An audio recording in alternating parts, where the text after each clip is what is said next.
नमस्कार सभी भाइयों को। आज मैं आपको बताता हूँ एमईएस ड्राइवर की भर्ती की जो हेयरिंग थी अपनी, जो पहले मामला रिजर्व रखा था उसको वापस रनिंग में लेके आए। उसके बाद आज अपनी हेयरिंग थी। आज क्या एसएससी को और एमईएस को प्रेजेंट होना था। दोनों पार्टियां प्रेजेंट हुई थी। एसएससी की तरफ से अंडर सेक्रेटरी चौधरी साहब प्रेजेंट थे। एमईएस की तरफ से मेरे हिसाब से ब्रिगेडियर साहब थे, जो भी प्रेजेंट थे। एमईएस की भी मतलब पार्टी कोर्ट में प्रेजेंट थी और अपने वकील साहब प्रेजेंट थे। हुआ ये था कि सारे आर्गूमेंट कोर्ट में रखे गए थे। रखने के बाद बाकी कोई दिक्कत नहीं थी, क्योंकि मैंने आपको बताया था कि एमईएस के पास जो भर्ती करवा रही है उसके पास ओरिजिनल फाइल है, तो कोई डरने वाली बात तो थी नहीं। तो एमईएस ने ओरिजिनल फाइल कोर्ट में रख दी है और जो जो चीज़ें कोर्ट ने पूछी है उसका जवाब भी दे दिया है। यानी कि अपनी अपनी तरफ से अभी कुछ भी बाकी नहीं है।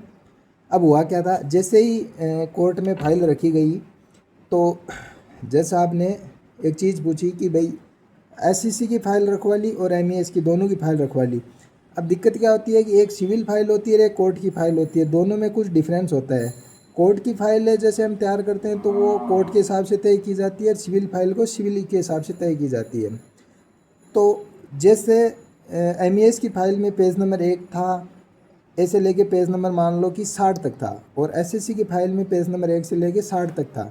लेकिन ये दोनों में डिफरेंस ये था कि पेज नंबर जैसे मान के चलो 5 नंबर पेज पे अपना वो कोरिडोरम वाला नोटिस होगा, ये उदाहरण दे रहा हूँ, और वही पेज नंबर फाइल एमईएस की फ़ाइल में 10 नंबर पे था।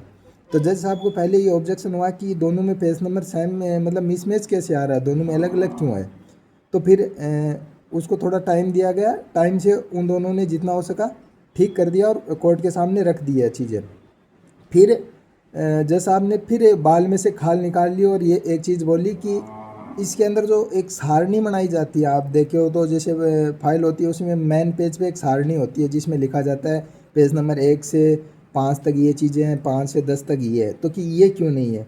तो उसका भी अपने वकील साहब ने जवाब दे दिया, और जो एमईएस की तरफ से प्रेजेंट थे उन्होंने कहा कि जो भी चीज़ें हैं इसमें सारी चीज़ें रखी हुई है, आप उस हिसाब से देख लीजिए।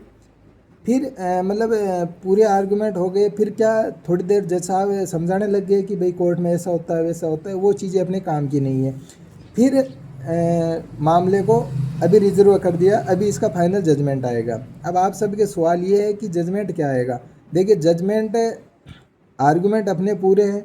एसएससी से जो ओरिजिनल फाइल मांगी थी उन्होंने एसएससी ने रख दी, एमईएस से जो फाइल मांगी थी एमईएस ने रख दी। अपने वकील साहब जो नए थे पुराने थे सारे प्रेजेंट थे, जितनी हो सकी थी उतनी अपनी मेहनत कर ली और जो आर्गूमेंट कोर्ट ने मांगे थे वो सारे रख दिए हैं। अभी कोर्ट के पास या सामने पार्टी के पास अभी ऐसा कुछ भी नहीं है जिसकी वजह से आगे फिर मैटर रनिंग में आए। तो अभी मैटर को रिजर्व कर दिया है। यथासंभव है कि इसका 2 या 3 दिन के अंदर जजमेंट आ जाएगा। और जजमेंट अपने मेरे को जहाँ तक लग रहा है कि अपने फेवर का ही होगा। ट्रेड टेस्ट का आदेश इसमें नहीं होगा, क्योंकि ट्रेड टेस्ट रिक्वायरमेंट रूल में नहीं है।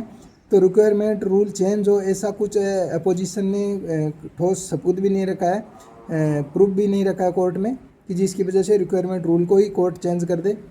तो अभी तक जो आर्गूमेंट है उनके हिसाब से लग रहा है कि जो बच्चों को 1070 जिनकी कैंडिडेट की ज्वाइनिंग करवानी है उन्हीं के फेवर में केस आने वाला है।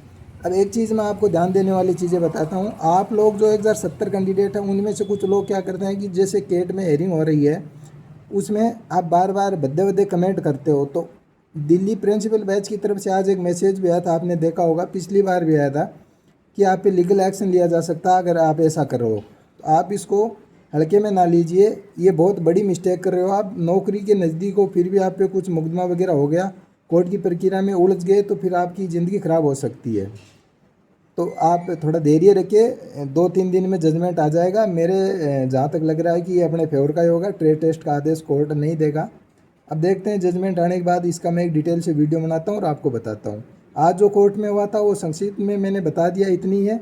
बाकी बकवास वाली बातों को आपसे कोई लेना देना भी नहीं है और ज़्यादा बातें करने में कोई मतलब भी नहीं है।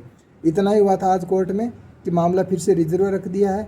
एसएससी ने पूरे आर्गूमेंट रख दिए हैं, एमईएस आई थी उसने जो थे उनके पास वो भी रख दिए हैं, और बस इतना ही था। ठीक है, धन्यवाद।